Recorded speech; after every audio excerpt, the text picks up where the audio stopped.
All right, we are on video number 2. Exciting. I got my results back from my biopsy on Monday. They hit my Beaumont chart, or Beaumont, Corwell. Sorry, I'm just gonna keep calling it Beaumont because I like that better. But hit my chart and benign, basically. So, yay! The right girl is good. Left girl, kind of a jerk.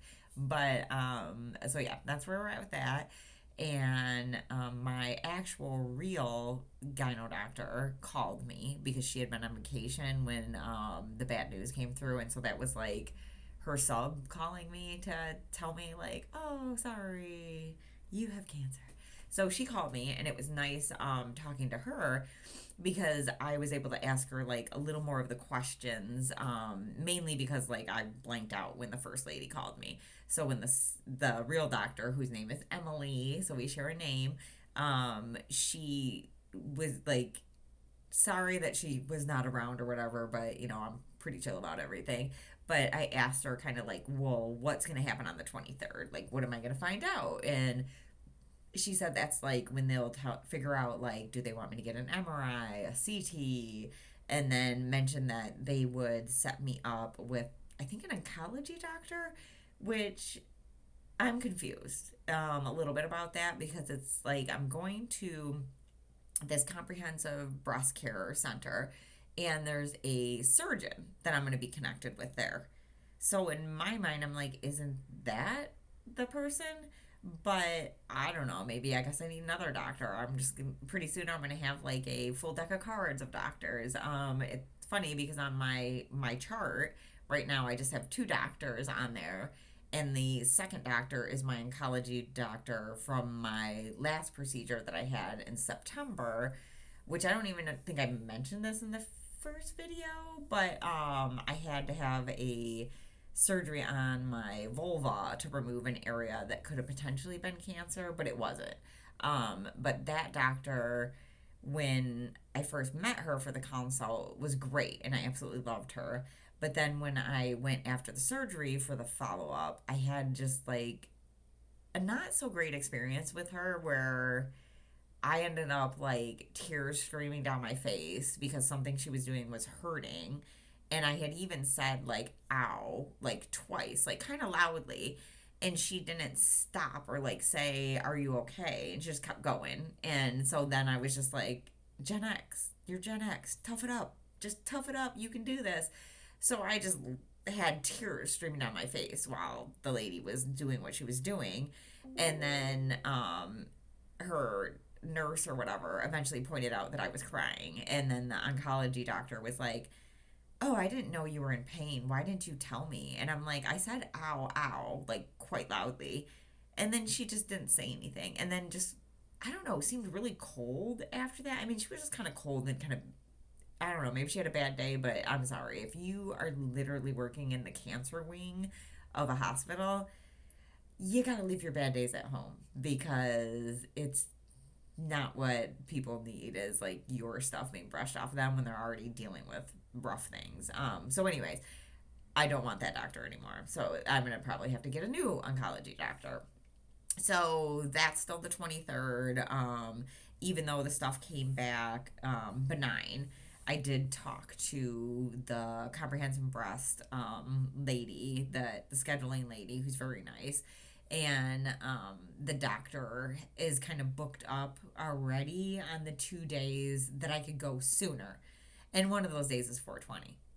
And at first, the scheduling lady, I don't know if she's a nurse, so I'm just going to keep calling her scheduling lady. She didn't like connect who I was, and she kept bringing up 420 as an option, and she would check with the doctor. And I was like, no, no, no, no, no, no. I'm like, I'm not doing 420. Like, that's my day. And then she's like, "Oh, right, you're my 420 girl." And so I'm like, "Oh, I'm going to be known as the 420 girl now," which, fine.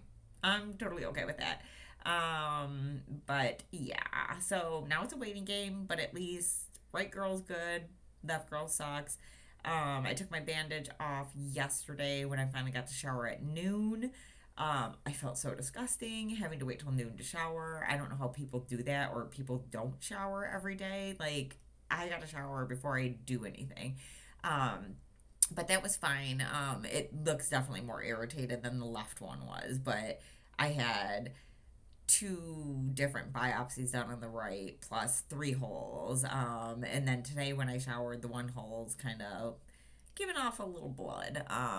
So it's not bad. Just like you blot and there's blood, so I'm sure it'll be fine. But plus, it's my right side or side arm, which I'm not right-handed, so of course it's gonna be harder for me not to use this side of my body. And I probably have been doing more than I should based off of like I barely did anything when I had the left side done. Hold on, I need a coffee sip. Which coffee? They better not tell me I have to like lower my coffee intake, or I'm just gonna be like, I can't. I'm gonna revolt. But also, so random thing. I did some research on the cold cap, just in case I end up having to do chemo, because the hair loss thing is kind of something that I'm gonna be sad about. Even though you can't tell in these videos, my hair is long and goes down to like probably about here. I just have it back because I don't like it being in my face when I'm doing stuff or working. So it kind of sounds like the cold cap does not work and people still lose their hair. And I was looking on a subreddit today and just kind of reading, and it was a breast cancer subreddit, reading kind of some of the posts and, mainly like the hair loss ones. And kind of the common theme that I was seeing is a lot of people preemptively shave their head because the actual hair falling out in clumps is so kind of just to put them in duress. I don't know, it's like upsetting, shocking, horrifying. I mean, I saw all these words. And so I'm getting way ahead of myself, but I'm already like now, do I shave my head ahead of time? I don't want to shave my head. But I had a good conversation with my aunt last night, and we were kind of laughing about the whole hair loss thing. And this is my aunt that had breast cancer and went through treatment back in 2010. And she was telling me how you just like lose all your hair. And I didn't like connect all your hair. So as I'm talking to her, I'm like, my eyebrows, my eyelashes. I'm like, oh my gosh, my eyelashes? I can't even imagine not having eyelashes, like eyebrows, even right now. Like, they're right there. Imagine them not being there. Like, that's gonna be so weird. And then the eyelashes, that's bizarre. But she did say the plus side is she don't have to shave her armpits anymore because there's no hair, which I was like, I'm there for that. Freaking hate shaving my armpits. But yeah, so I'm like, I don't want to not have eyelashes. And then she said something about my tattoos and was like, well, why don't you get eyebrows tattooed? And I'm like, no, I ain't doing that. So, yeah. So I'm like, okay, I don't know about this part, but, I mean, I guess I'm here for it. So at least I know not to waste my money on the cool cap. Because some people said it's not really that comfortable, or it can be comfortable, but like the expensive ones that insurance cover or not cover, they look crazy. I mean, it's like some device like attached to your head. It's like I imagine it looks like it's sucking your brain out when you have it on, and like whatever. And my aunt also said that she thinks I'd be able to pull off scarves very well. And I have a bunch of like old scarves that were my grandma's that were back from like the 50s. So would love the chance to rock those, but I need to learn how to tie them and style them because anytime I try, they just fall off or I look ridiculous. So I guess I'll have to watch some YouTube videos if it comes to that. But yeah, I'm not sure about the like if I do chemo, do I shave my head first or do I just go with it falling out and having a day where I'm like, oh my god, it all fell out. So yeah, we're TBD on that. I think that's pretty much my update as of right now. You'll see the little booth is not back there right now. He is currently here and is a very nice lap warmer right now. And then randomly, I'm going to be watching my coworker's dog who just went out of town on a trip and picking her up. Her name is Pepper, and my dog's name is Five because now I can say it because he's not freaking out because of STORMs.